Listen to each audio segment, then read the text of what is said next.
Yeah, so everyone say hi. Hey! You see those people in the back right there? That's Purple Underground.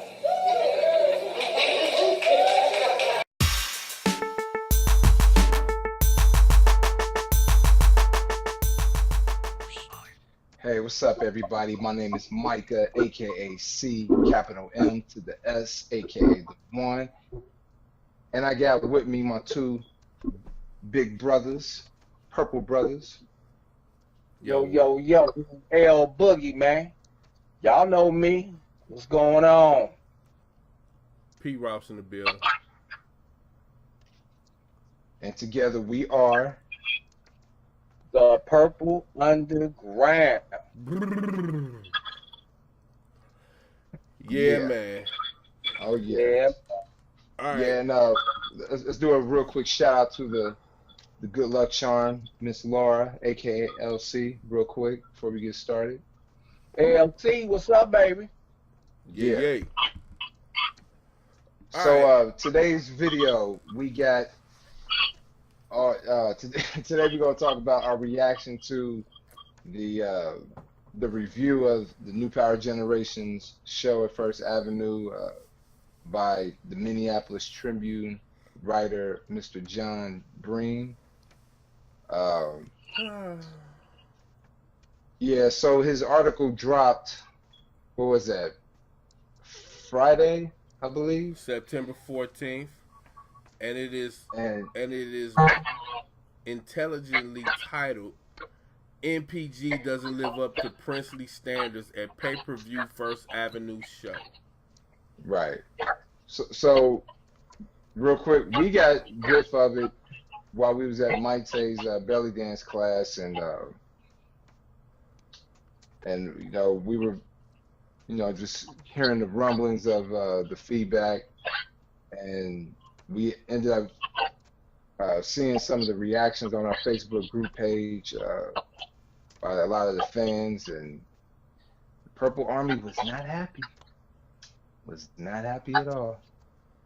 So yeah, but we're gonna get into that, but I'm gonna let P. Ross go ahead and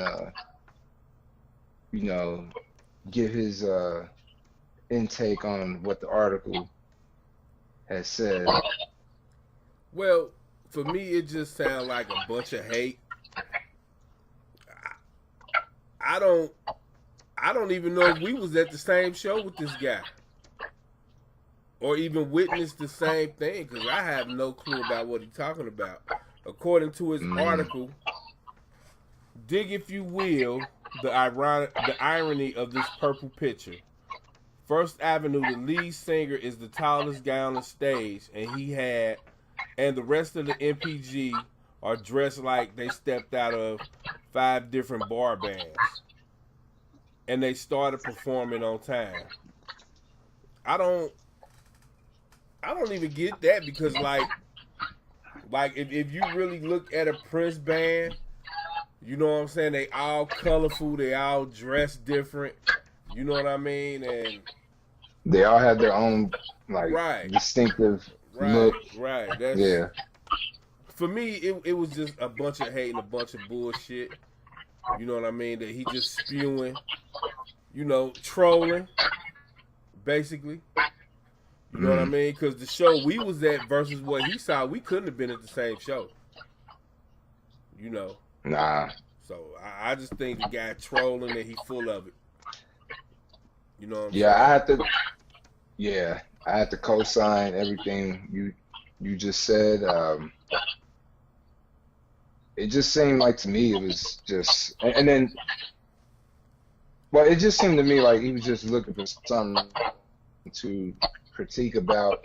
And when he mentioned the comparison into the show that the Revolution did 2 years ago, which was, I believe, like 4 or 5 months after Prince had passed, where he said something about, I think he mentioned something about it not being as emotional. It's like, well, that was 2 years ago. You know what I mean? And when the Revolution did this show, I mean, that was like literally just right after Prince had just passed. I mean, Lenny, So you got a TV or something on? One of y'all got a TV on? Uh, fans on. Oh, okay. All right. You kind of hear the distortion in the background. That's all. I got my fan on too. I mean, Well, but you want me to turn it off after we get to the 10-minute with the little break? Yeah, that's cool. Do you hear my fan?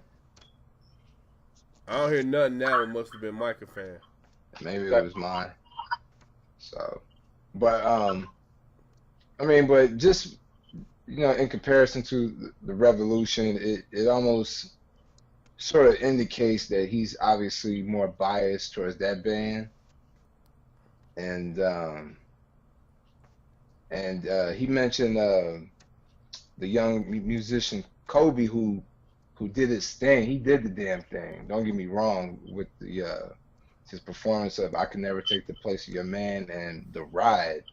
Oh, he killed "The Ride," but he had positive things to say about him, other than his critique on his vocals. But I mean, but he just basically just shitted on the NPG, Right. and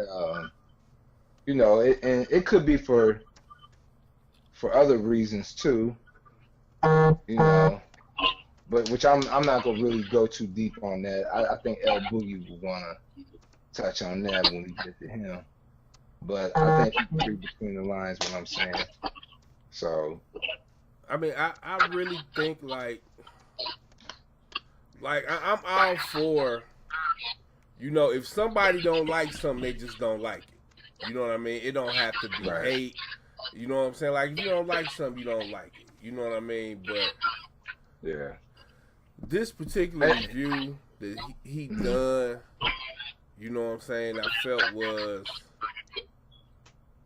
it was all wrong. Everything about it was wrong. Period. What was you finna say? I was just gonna say, and the thing is, it's just his opinion. It's not a fact. It's just his opinion. I don't understand his opinion, but hey, Bruh, can't please everybody. cut to the chase, man. Listen here, bruh. If he was at the same damn show we was at, he would. The emotion of what? Whose emotion? The crowd was hyped the whole damn show. The whole damn show. And that's They something he showed it on the failed to mention in pay-per-view. his article. Right. Mhm. Look, man, some of the fam was reporting that what they saw, just the bits and pieces on the pay-per-view, on the rerun on Saturday, showed people in the front row crying. So what I'm saying is, what show was he at? And to me, just like you all said, the negative bias toward the NPG is showing, because you comparing them to the Revolution. Well, when the Revolution hit the stage, did you compare them to Sheila E's BET tribute? Right. Did you compare anybody to anybody else in any review you've done concerning a band doing a Prince tribute? You see what I'm saying? But you're going to compare the NPG, who pretty much stuck to the majority of their era's material,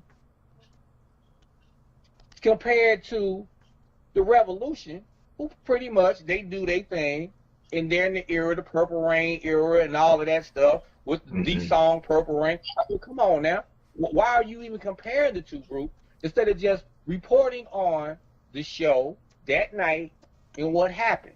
And you didn't tell what happened. You just lied. Your ass lied. You sound like a person who already had their agenda mapped out. You talking about like they look like a band. What he say? CMS? Like a put together band. I mean, Like what I'm saying, yeah. you see with Tony M and Damon D, was they not coordinatedly dressed? They was coordinating, man, and they look clean too. The Hard were coordinated. dress wise. I don't know what the hell he's talking about. What the hell is he talking about? I mean, because, hey, we know back in the day with Prince or whatever, the doctor was the doctor. What he had on different personalities back in the day. Go. Yeah, man. So for me, man, I mean, the NPG was just, they was color coordinated as far as wardrobe, just as much as the Revolution was when they came the first time. I mean, look, man, everybody's a little older. Revolution wasn't wearing trench coats. We wasn't wearing wardrobe from the Purple Rain era. You understand what I'm saying? I mean, some of them wearing jeans. You know what I'm saying? So, hey, the whole color coordinated, as far as wardrobe being coordinated, argument to me was weak and really wasn't worthy even talking about. The most important thing was the music. The most important thing was the fan and crowd reaction, and which to me he totally lied about. Because if he was there, anybody was there could feel the electricity through the whole club from the time the meet and greet jumped on. When they started letting people in, the general admission ticket people that came in after the meet and greet, from the time DJ Nevermind started playing music, you could feel the electricity in the air. And they did not disappoint, because if they did, they wouldn't have the standing ovation to come back for an encore. You know what I'm saying? So as far as him saying stuff like Mackenzie and his wife kind of like a Vegas act, I don't even know what that means. I mean, hell, Mariah Carey. Not Mariah Carey, I mean Celine Dion. Celine Dion plays Vegas, right? So Vegas Mariah's out there too right now. Vegas must be the place to be then. I don't know what he's talking about. I think he had an agenda, a pre-agenda from the jump. That's how I feel about when I read it. It don't even seem fair to me. It's not even a fair review. You know what I'm saying? So to come out and say, well, they were on time, they started on time, like what they supposed to do, start late? Because Prince used to start late? I mean, what? What you talking about?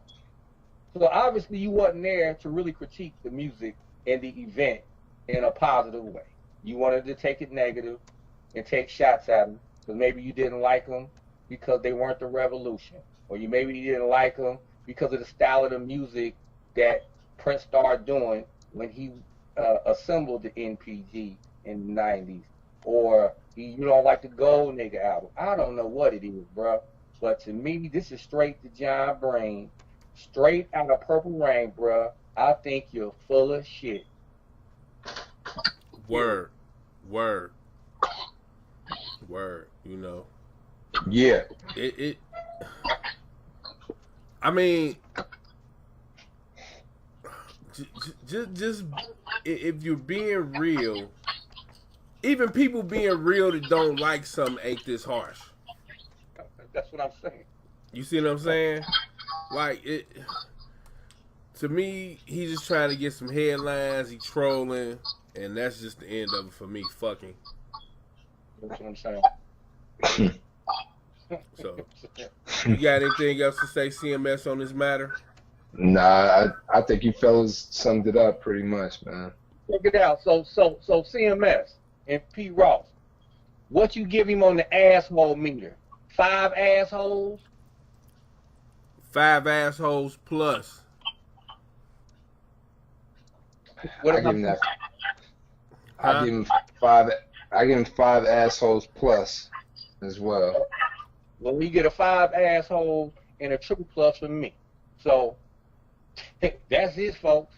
That's it right there in a nutshell. Thumbs down. Thumbs down. Show enough. So this the Purple Underground. You know what I'm saying? You know where we at. Holla at us. Peace. Yeah.